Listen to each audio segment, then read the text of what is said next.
The price of a TV is rupees 13,000. The sale tax charge on it is at the rate of 12%. Find the amount that Vinod will have to pay if he buy it. देखो price TV की कितनी दी है 13,000 और sale tax कितना लग रहा है, charge कितना हो रहा है 12%।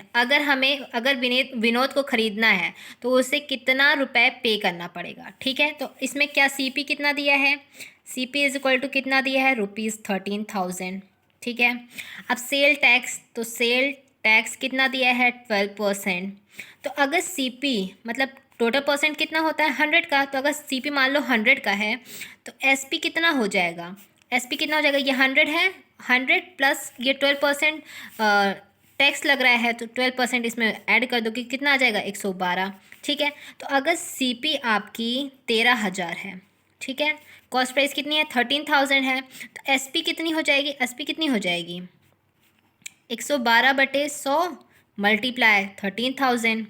ठीक है, तो 0 से ये 0 कैंसिल हो गए। अब इसका मल्टीप्लाई कर दोगे तो कितना आता है 14,560 रुपये। ठीक है, तो ये आपको विनोद को कितना पे करना पड़ेगा 14,560, तभी वो टीवी खरीद पाएगा। ओके, तो ये आपका आंसर आ गया। Arun bought a pair of skates at a sale where the discount given was 20%. If the amount he pays rupees 1,600, find the market price. अब देखो इसमें क्या बोला गया है कि डिस्काउंट कितना दिया है 20%। ठीक है, और if the amount he page rupees कितना दिया 1,600, तो ये आपकी क्या है, ये आपकी एसपी है। तो एसपी हमारी कितनी है 1,600 रुपये। ठीक है, डिस्काउंट कितना है हमारा, कितना दिया है 20%। ठीक है, तो अगर हमें मार्केट प्राइस, अगर हम एमपी मान लेते हैं 100 रुपये, ठीक है, तो हमारी एसपी कितनी हो जाएगी, तो एसपी का फॉर्मूला क्या होता है, मार्केट प्राइस माइनस डिस्काउंट, यही होता है। ठीक है, तो 100 माइनस 20 करोगे तो कितना आ जाता है 80 आ जाता है।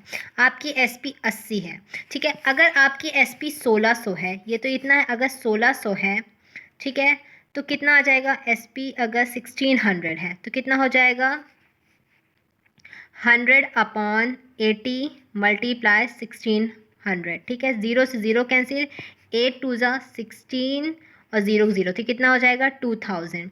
तो हमें कितना फाइंड द मार्केट प्राइस, तो हमारी मार्केट प्राइस कितनी हो जाएगी, मार्केट प्राइस हमारी हो जाएगी ₹2,000। ठीक है, ये आंसर आपका आ गया। Last question 10th, I purchased a hair dryer for ₹5,400 including 8% VAT, मतलब value added tax. Find the price before VAT was added. तो देखो सीपी अभी हमारा कितना दिया है, सीपी हमारा कितना दिया है 5,400। ठीक है, और वैट कितना दिया है, कितना दिया है 8%। ठीक, अब देखो सीपी विदाउट इंक्लूडिंग वैट अगर 100 है, ठीक है, तो इंक्लूड होने के बाद कितना हो जाएगा, तो इंक्लूड होने के बाद कितना हो जाएगा देन प्राइस इंक्लूडिंग वैट कितना हो जाएगा 100 + 8 कितना हो जाएगा 108। ठीक है, अगर सीपी विदाउट इंक्लूडिंग कितना है 100, तो इंक्लूड होने के बाद कितना हो जाएगा 108। तो अगर अगर यहाँ पे कितना दिया है आपका when price including VAT is ₹5,400। अगर प्राइस इंक्लूड होने के बाद वैट की प्राइस कितनी है 5,400। ठीक है, तो आपकी ओरिजिनल प्राइस कितनी आएगी, तो देन ओरिजिनल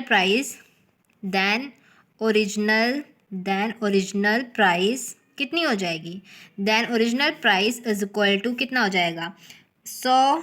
ठीक है, क्योंकि सीपी विदाउट इंक्लूडिंग वैट कितना था 100 अपॉन ये कितना था इंक्लूड होने के बाद कितना आ गया है 108, और वैट अभी यहाँ पे VAT price including VAT is ₹5,400, तो इसको क्या कर देंगे मल्टीप्लाई कर देंगे। अब देखो इसको डिवाइड करेंगे, डिवाइड करने के बाद इसका आंसर कितना आ जाता है 5,000 आएगा।